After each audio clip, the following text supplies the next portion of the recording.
ओम शांति। शिव बाबा का सही परिचय। कुछ लोग शिव और शंकर में अंतर नहीं समझते। वे कहते हैं कि शिव और शंकर एक ही इष्ट के दो नाम हैं। प्रश्न उठता है कि तब शिवलिंग नामक प्रतिमा और शंकर की देवा आकार मूर्ति, ये दो अलग भिन्न भिन्न रूप वाले स्मरण चिन्ह क्यों हैं? किसी व्यक्ति के पिता को उसके मित्र गुप्ता जी अथवा रमेश चंद्र जी और उसके माता पिता रामू अथवा सेमी कहकर पुकारते हों, यह तो हो सकता है, परंतु उस व्यक्ति का छायाचित्र अथवा कलाकार द्वारा बनाई उसकी प्रतिमूर्ति एक ही रूप की होगी, न बाल रूप की और वृद्ध रूप की। दो अलग रूप वाली फोटो भी हो सकती है जिनमें काफ़ी अंतर दिखाई देता हो, परंतु दोनों सकाय अर्थात पिंड धारण किए हुए तो होंगी न। परंतु शिव पिंडी तो अंडाकार ही होती है और शंकर की मूर्ति अंग प्रत्यंग सहित ही सदा स्थापित और पूजित होती है। यहाँ तक कि यदि उस देवा आकार मूर्ति का कोई अंग थोड़ा भी खंडित हो जाए तो उस अंग भंग मूर्ति को पूजा के योग्य ही नहीं माना जाता। फिर शिव की मंडलाकार प्रतिमा को तो ज्योतिर्लिंगम ही माना जाता है, जबकि शंकर जी को यह संज्ञा नहीं दी जाती। अनचक्ष शंकर जी को तो समाधिस्थ ही प्रायः दिखाया जाता है, जो इस बात का प्रतीक है कि वे स्वयं किसी ध्येय के ध्यान में मन को समाहित किए हुए हैं, जबकि शिव पिंडी में कोई ऐसा भाव प्रदर्शित न होने से वह स्वयं ही परम स्मरणीय है। अतः दोनों का अंतर प्रत्यक्ष ही है। फिर भी इसको एक ओर रख कर कुछ लोग शिवलिंग को पृष्ठभूमिका में देकर उस पर शंकर की मुखाकृति अंकित कर देते हैं और अन्य कई चित्रकार शंकर जी से ज्योतिर्लिंग को प्रकट होता हुआ दिखा देते हैं। और पुराणों में तो ऐसी भी कथाएं अंकित हैं कि शिव शंकर जी का ही एक शरीर भाग है। सचमुच यह तो मनुष्यों की अज्ञानता की पराकाष्ठा ही है कि वे एक ओर खंडित काया वाले देव की पूजा नहीं करते और दूसरी ओर वे किसी एक ही शरीर भाग की पूजा की बात कहते हैं। स्पष्ट रूप से यह बात विवेक विरुद्ध है। शिव के अवतरण का समय। शिव के अवतरण का समय अब शिवरात्रि त्योहार ही को लीजिए।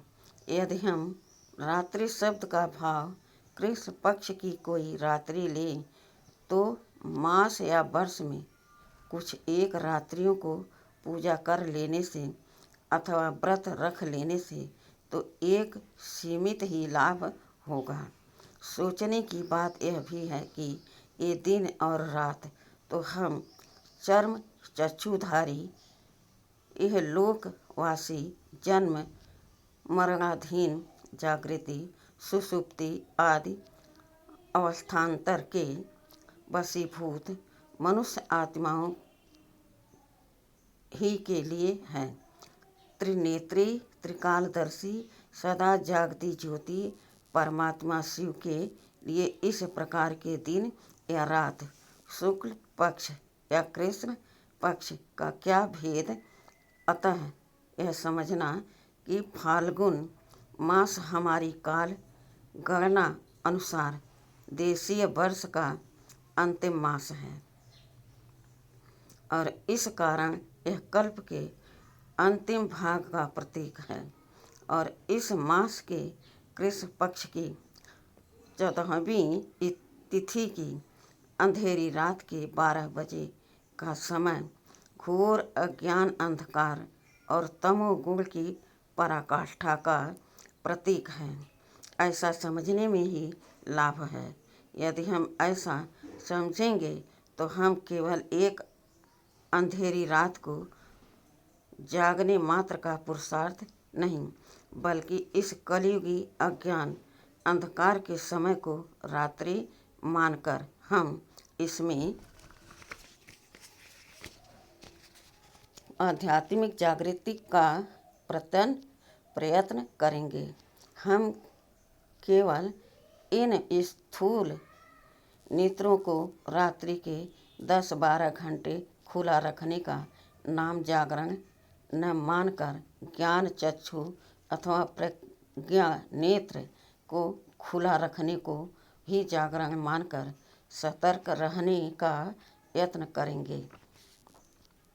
निश्चय ही कल्याण रात्रि तो जागने में नहीं, ज्ञान द्वारा आलस्य और गफलत रूपी सुसुप्ति को छोड़ने में ही है। शिव की प्रतिमा के सामने दीपक जगाकर हम शिव को खुश करना चाहें और उस आशुतोष से सुख शांति का अनमोल वर पाना चाहें तो हमारी यह वाणिज्य वृत्ति अथवा यह हमारा व्यापारिक प्रयास सफल होने वाला नहीं है।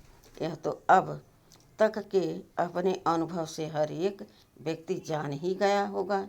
हाँ, आत्मदीप जगाकर अंतर मन को दीप शिखा बनाकर यदि हम शिव के सम्मुख हो और हमारा ज्ञान चक्षु खुला हो, हमारी आत्मिक स्थिति जागृत हो, तो निश्चय ही हमें प्रभु मिलन की अनुभूति का अतुल लाभ होगा।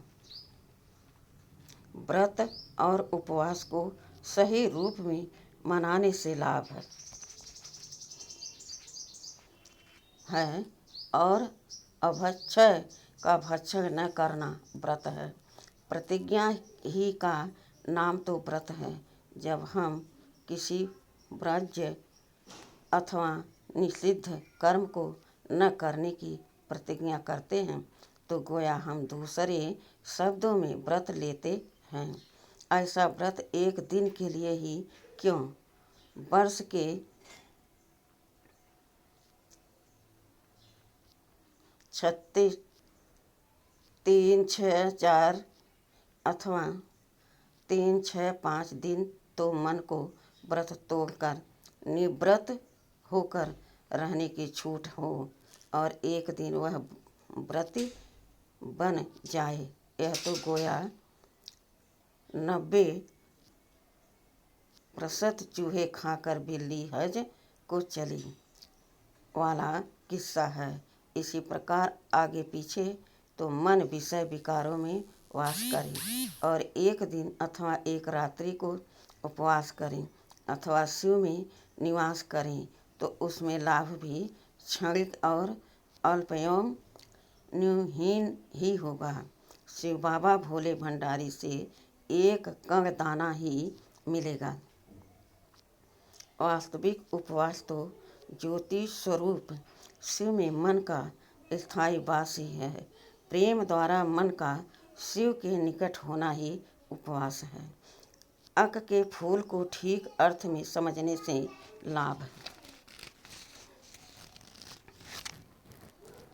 अब व्रत और उपवास की ही बात ले लीजिए। मास अथवा वर्ष में एक रात्रि को भोजन न करना अथवा मौन धारण कर लेना, कुछ न कुछ तो लाभ इसमें भी है ही, परंतु आहार केवल मुख के भोजन को नहीं कहते। हर एक शरीर इंद्रिय का अपना अपना अलग अलग आहार है। मुखेंद्रिय यदि भक्षण करती है तो वहीं श्रोणेन्द्रिय श्रवण, दर्शन, नेत्रिय आँख दर्शन अपने अपने विषय को ग्रहण करना इनका आहार ही है। आज हम देखते हैं कि कुछ लोग शिवरात्रि पर अक के फूल चढ़ाते हैं। सोचने की बात है कि इसी फूल को क्यों अन्य किसी को क्यों नहीं अर्पित किया जाता। और आज जब कि उपनगर और नगर महानगरों का रूप ले चुके हैं, तब अक के फूल विशेष रूप से मनुष्य लाए भी कहाँ से। हर एक भक्त अपने इष्ट पर मन से चीज तो कोई बढ़िया ही अर्पित करता है।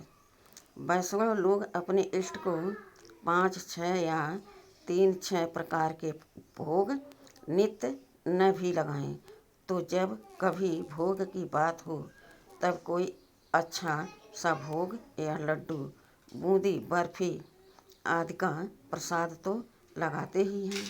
और गुलाब या मोतियाँ के न सही तो गेंदे के फूल तो चढ़ाते ही हैं। तब शिव पर पानी का लोटा और अक ही के फूल क्यों। अक तो एक जंगली उपज है और प्रायः अपने घर में कोई लाता भी नहीं, न तो यह सजावट की चीज़ है, न तो सुगंध देने वाली, न इसका कोई हार बन सकता है। ईश्वर साफ हाथों को देखता है, भरे हुए हाथों को नहीं।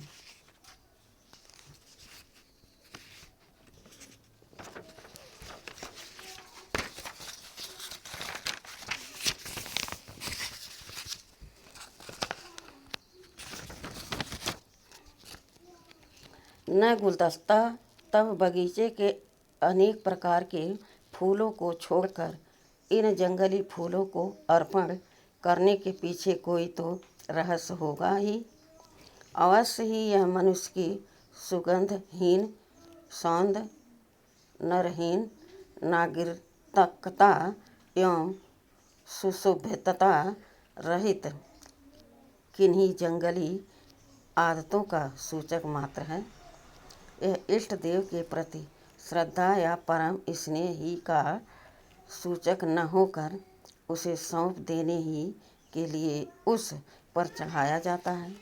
अतः यह तो उस संस्कार, विचार अथवा मानसिक दुर्बलता का प्रतीक है जिससे मनुष्य छुटकारा पाना चाहता है, जो वास्तव में हेय है।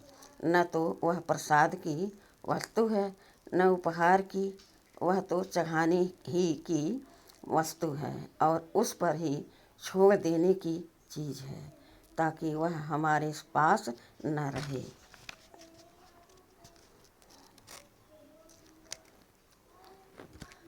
योग द्वारा ही पवित्रता, शांति और आनंद के लाभ, मनुष्य की वास्तविक उन्नति, उसे कल्याणकारी क्रियात्मक प्राप्ति एवं आनंद की आध्यात्मिक अनुभूति शिव से मन को जोड़ने ही के द्वारा होती है। अतः ये मनुष्य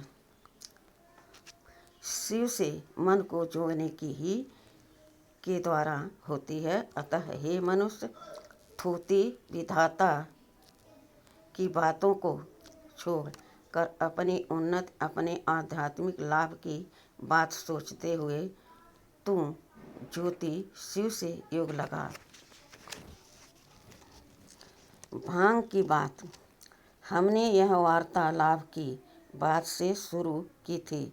उस बात को यदि ध्यान में रखें तो इस दिन जो लोग भांग पी लेते हैं उसमें भला क्या कोई लाभ है। देह अभिमान रूपी भांग का प्याला और चढ़ा लेना, यह तो अपने पतन का स्वयं विधान करना है। कोई भी देश अपने देश में पर्यटकों को भांग, चरस आदि नहीं लाने देता। यह तो प्रसिद्ध ही है कि यह है ही नशीली चीज, गोया इससे मनुष्य का विवेक सामान्य और संतुलित तो रहता ही नहीं। जो वस्तु लौकिक शासनकारियों द्वारा भी वर्जित है, उसे यदि आध्यात्मिक लोग लेने लगें तो फिर आध्यात्मवाद का अर्थ ही क्या रहा। शिव सदा आध्यात्मिक आनंद में रहते हैं और मौलाई मस्ती में मस्त रहते हैं तो स्वयं योग द्वारा उस मस्ती या आनंद को प्राप्त करने की बजाय भांग द्वारा अपने होश भी गंवा बैठना, इसमें लाभ क्या लाभ है? इसमें भला क्या लाभ है? किसी को मन से झुकाना है तो प्रेम की शक्ति का प्रयोग करो। ओम शांति।